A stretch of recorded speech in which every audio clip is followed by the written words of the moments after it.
अब माधव का देहांत हुए लगभग 15 दिन भी बीत चुके थे।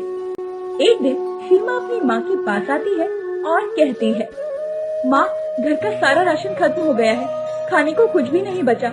अब पिताजी तो रहे नहीं जो कि वो हमें कमा कर खिला सके। आप बताइए माँ कि अब हमें क्या करना चाहिए, क्या चारा है हमारे पास जीने के लिए। बेटा, तुम्हारे पिताजी नहीं रहे तो क्या हुआ, मैं तो हूँ ना।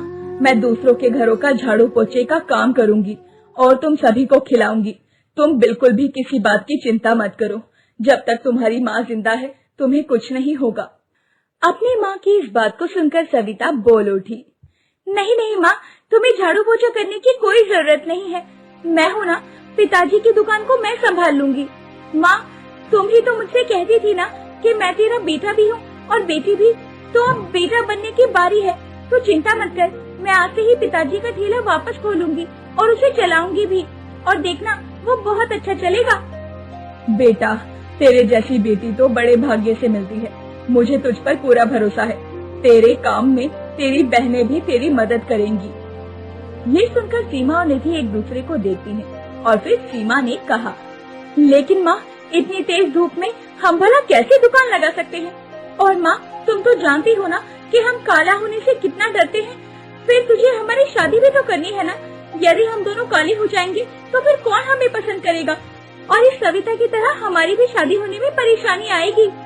माँ, दीदी बिल्कुल ठीक कहती है, और फिर दीदी की जरूरत भी नहीं है। मैं अकेले ही पिताजी का ठेला संभालने के लिए काफी हूँ। पिताजी भी तो अकेले ही अपना ठेला संभालते थे। अभी वैसे भी वहाँ ज्यादा ग्राहक नहीं आते, तो इतने लोगों की जरूरत नहीं पड़ेगी। तो देखना माँ, मैं सब कुछ अकेले ही संभाल लूंगी। ऐसा कहकर सविता अपने पिताजी के ठेले को फिर से खोलना शुरू कर देती है। सविता गुपचुप बेच रही थी और धूप लगातार बढ़ती जा रही थी। इस धूप में सविता को चक्कर आने लगता है। वो गर्मी से तप रही थी और सविता चक्कर खाकर गिर पड़ती है। आसपास के कुछ लोगों ने उसे उठाया और उसके ऊपर पानी का छिड़काव किया और उसे उठाकर बैठाया और बोलने लगे, अरे ओ सविता बिटिया, इतनी धूप में क्यों ठेला लगा रही है। तेरी नाजुक काया इतनी तेज धूप के लिए नहीं बनी है। जा बेटा, घर लौट जा, बेकार में तबीयत बिगड़ जाएगी तेरी। वो औरत ऐसा कहकर वहाँ से चली जाती है और उसके बाद सविता अब अपने मन ही मन में सोचने लगती है, नहीं नहीं, मैं घर कैसे जा सकती हूँ। मुझे तो इस कड़कती धूप की आदत डालनी ही होगी। मेरे घर में मेरी सेवा अब कमाने वाला कोई भी नहीं बचा है। मैं अपनी दोनों बहनों और माँ को ऐसे अकेले नहीं छोड़ सकती हूँ। मुझे उनके लिए कुछ न कुछ तो करना होगा।